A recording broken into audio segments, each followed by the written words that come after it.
তো দর্শক, আপনারা দেখতে পাচ্ছেন যে আজিজ মোহাম্মদ ভাইয়ের ফাঁসির রায় কিন্তু মঞ্জুর করেছে আদালত এবং তাকে কিন্তু নিয়ে যাওয়া হচ্ছে অপরাধ জগতের শীর্ষ মাফিয়া আজিজ মোহাম্মদ ভাইয়ের বাসায়। এই বাসাটিতে আসলে দুপুরের পর বিকেল বেলায় র্যাব নিয়ন্ত্রণে নেয়। তার আজিজ মোহাম্মদ সাহেবের সাথে জনপ্রিয় চিত্রনায়ক বিভিন্ন ইস্যুতে বাগদণ্ড হয়। দীর্ঘ সময় বিদেশেও ছিলেন এবং মামলার যে বিষয়টি তিনি বলেছেন যে মামলার ক্ষেত্রে উনি খোঁজ খবর রেখেছেন। আজিজ মোহাম্মদ ভাই সহ 3 জনের যাবজ্জীবন ও 6 জনকে মামলা থেকে খালাসের আদেশ দিয়েছেন আদালত। ঢাকার দ্রুত বিচার ট্রাইব্যুনাল 2 এর বিচারক অরুণাভ চক্রবর্তী এ রায় ঘোষণা করেন। তবে প্রশ্ন হচ্ছে, রহস্যময় পুরুষ কে এই আজিজ মোহাম্মদ ভাই?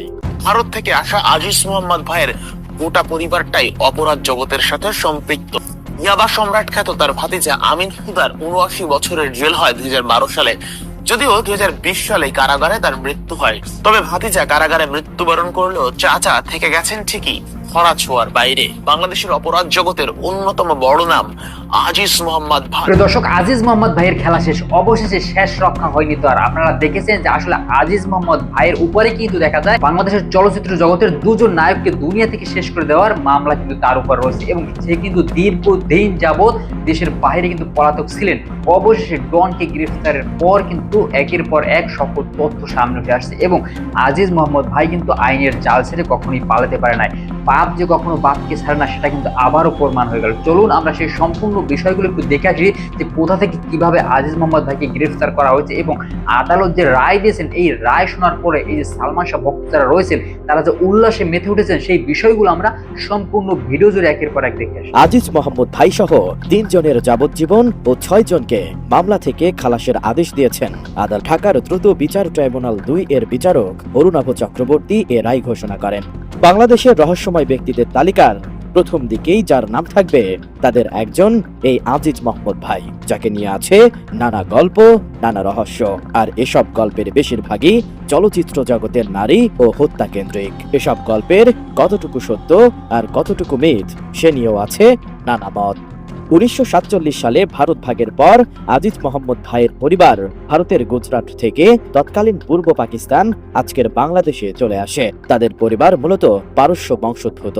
ধনাঢ্য এই পরিবার পুরান ঢাকায় বসবাস শুরু করে। 1962 সালে আজিজ মোহাম্মদ ভাইয়ের জন্ম হয় আরমানিটোলায়। পারিবারিক সূত্রে আজিজ মোহাম্মদ ভাই নিজেও শুরু করেন ব্যবসা। মালয়েশিয়া, থাইল্যান্ড, হংকং, সিঙ্গাপুরে রয়েছে তার হোটেল ও রিসোর্টের ব্যবসা। আবার মাদক ব্যবসার সঙ্গেও জড়িত থাকার প্রমাণও পাওয়া গেছে। ব্যবসার পাশাপাশি আজিজ মোহাম্মদ ভাইয়ের আরেকটি পরিচয়, তিনি চলচ্চিত্র প্রযোজক।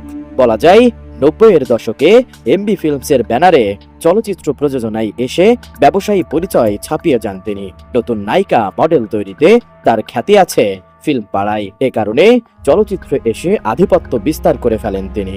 চলচ্চিত্র নায়িকা সহ বিভিন্ন নারীদের সঙ্গে আজিজ মোহাম্মদ ভাইয়ের সম্পর্ক নিয়ে নানা মুখরোচক গল্প আছে। এরশাদের আমলে একবার তিনি গ্রেপ্তার হয়েছিলেন নারীর সঙ্গে সংশ্লিষ্টতার কারণে। অবশ্য দ্রুতই আবার মুক্তি পান তিনি। তাকে মুক্ত করতে আবা খান বাংলাদেশ পর্যন্ত এসেছিলেন। এতে ধারণা করা হয় অপরাধ জগতের ডন দাউদ ইব্রাহিমের সঙ্গেও তার ঘনিষ্ঠ সম্পর্ক রয়েছে। পরবর্তীতে একজন পত্রিকার সম্পাদককে হত্যার অভিযোগ আসে তার বিরুদ্ধে।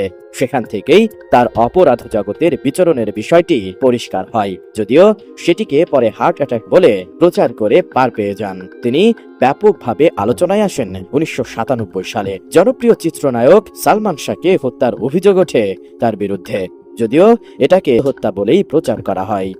এই হত্যার পেছনে আরো সন্দেহ বাড়িয়ে দেন সালমানের স্ত্রী সামিরার তখন থাইল্যান্ডে অবস্থানের কারণে। শোনা যায় সালমান শাহ নিহত হওয়ার আগে একটি পার্টিতে সালমানের স্ত্রী সামিরাকে চুমু দেয় আজিজ। এতে ক্ষিপ্ত হয়ে সকলের সামনে আজিজকে চড় মারে সালমান। এটাকে মোটিভ হিসেবে ধরেন অনেকেই, যদিও হত্যাকাণ্ডের সময় থাইল্যান্ডে ছিলেন আজিজ। সালমান হত্যাকাণ্ড নিয়ে 2 বার জিজ্ঞাসাবাদ করা হয় আজিজ মোহাম্মদ ভাইকে। সালমান শাহ হত্যার 2 বছর পর ট্রাম্প ক্লাবে খুন হন আরেক চিত্রনায়ক সোহেল চৌধুরী। এ হত্যাকাণ্ডেও আজিজ মোহাম্মদ ভাই ও তার পরিবারের জড়িত থাকার অভিযোগ ওঠে। 90-এর দশকে এমবি ফিল্মের ব্যানারে সিনেমা প্রযোজনায় আসেন আজিজ মোহাম্মদ ভাই। তবে সিনেমার প্রতি ভালোবাসা নয়, তার ভালোবাসা ছিল সিনেমার সুন্দরী নায়িকাদের প্রতি। সেই মোহ আর একই সঙ্গে কালো টাকা সাদা করার পথ খুঁজে পান সিনেমা তৈরির মাধ্যমে। আর এই পথের মাধ্যমে তার অপরাধ জগৎ হয় আরো সমৃদ্ধ। চলচ্চিত্র পরিচালক থেকে অভিনেতা কিংবা বিনোদন সাংবাদিক সবার সঙ্গে সখ্যতা ছিল আজিজ মোহাম্মদ ভাইয়ের। সবাই তাকে সম্মান করত। বাস্তবে এটা কোনো সম্মান ছিল না, ছিল ভয়। সবারই জানা ছিল আজিজ মোহাম্মদ ভাইয়ের হাত মাফিয়া জগতে কত লম্বা, আর সেই ভয় থেকে বাধ্য হয়েই তাকে সম্মান করতে হতো, তার কাছে মাথা নোয়াতে হতো সবাইকে। হোসেন মোহাম্মদ এরশাদের আমলে একবার গ্রেফতার হয়েছিলেন আজিজ মোহাম্মদ ভাই। মূলত বোম্বের নায়িকা রেখাকে নিয়ে দ্বন্দ্ব বাঁধে আজিজ মোহাম্মদ ভাই আর এরশাদের মাঝে। দুজনই পছন্দ করতেন রেখাকে, আর সেই দ্বন্দ্বের জেরেই আজিজ মোহাম্মদ ভাইকে এরশাদের নির্দেশে গ্রেফতার করা হয়। কিন্তু শেষ পর্যন্ত প্রিন্স আব্দুল করিম আগা খানের সুপারিশে মুক্তি পান আজিজ মোহাম্মদ ভাই। বহু সিনেমার নায়িকা আর মডেলদের সঙ্গে সম্পর্ক ছিল আজিজ মোহাম্মদ ভাইয়ের। ঠিক একই সাথে তাদের মাধ্যমে তার ক্যাসিনো ব্যবসাও হয়ে ওঠে জমজমাট। একবার একজন পত্রিকার সম্পাদককে তার অভিযোগও ওঠে আজিজ মোহাম্মদ ভাইয়ের বিরুদ্ধে, কিন্তু শেষ পর্যন্ত সেই ঘটনাকে হার্ট অ্যাটাক বলে চালিয়ে দেয়া হয়। আজিজ মোহাম্মদ ভাই তার জীবনে করা বহু বড় বড় অপরাধকে ধামা চাপা দিতে পেরেছেন, প্রশাসনের চোখে ধুলি দিতে পেরেছেন, কিন্তু 1996 সালে সালমান শাহ হত্যাকাণ্ডের ঘটনার ধামা চাপা দেয়া সম্ভব হয়নি। সালমান শাহ ঠিক 1 বছর পর অর্থাৎ 1997 সালে মামলার অন্যতম আসামি রেজভি স্বীকারোক্তি দেন যে ঠিক কিভাবে আজিজ মোহাম্মদ ভাইয়ের নির্দেশনায় পরিকল্পিতভাবে হত্যা করা হয় সালমান শাহকে, এবং তার সেই জবানবন্দি রেকর্ড করা হয়। সালমান শাহকে দুনিয়া থেকে সরানোর পর আরো একজন চিত্রনায়ককে হত্যা করেন আজিজ মোহাম্মদ ভাই। 1998 সালে নায়ক সোহেল চৌধুরীকে হত্যা করা হয় আজিজ ভাইয়ের পরিকল্পনায়। শোনা যায় বনানীর ট্রাম ক্লাবে নিয়মিত অসামাজিক কার্যকলাপ চলতে থাকলে এর বিরুদ্ধে প্রতিবাদ করেন নায়ক সোহেল চৌধুরী, আর এই প্রতিবাদ করতে দ্বন্দ্ব বেঁধে যায় আজিজ মোহাম্মদ ভাইয়ের সঙ্গে।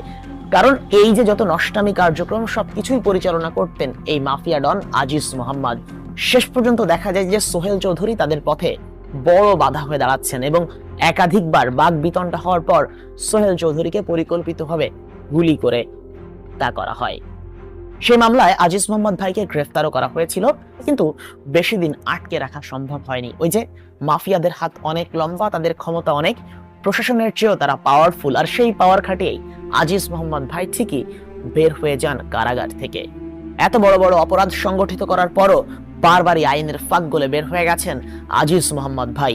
90-এর দশকের অন্যতম ত্রাস, অথচ তার খুব বেশি ভিডিও ফুটেজ কিংবা ছবিও সামাজিক মাধ্যম কিংবা গুগলে সার্চ করে পাওয়া যায় না। ভারত থেকে আসা আজিজ মোহাম্মদ ভাইয়ের গোটা পরিবারটাই অপরাধ জগতের সাথে সম্পৃক্ত।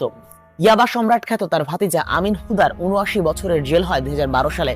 যদিও 2020 সালে কারাগারে তার মৃত্যু হয়, তবে ভাতিজা কারাগারে মৃত্যুবরণ করলেও চাচা থেকে গেছেন ঠিকই ধরা ছোঁয়ার বাইরে। বাংলাদেশের অপরাধ জগতের অন্যতম বড় নাম আজিজ মোহাম্মদ ভাই এত কুকর্মের সঙ্গে জড়িত থাকার পরও প্রশাসনের নাকের ডগা দিয়ে তিনি দেশ ছেড়েছেন একেবারে নিরাপদে, যাকে বলে সেফ এক্সিট।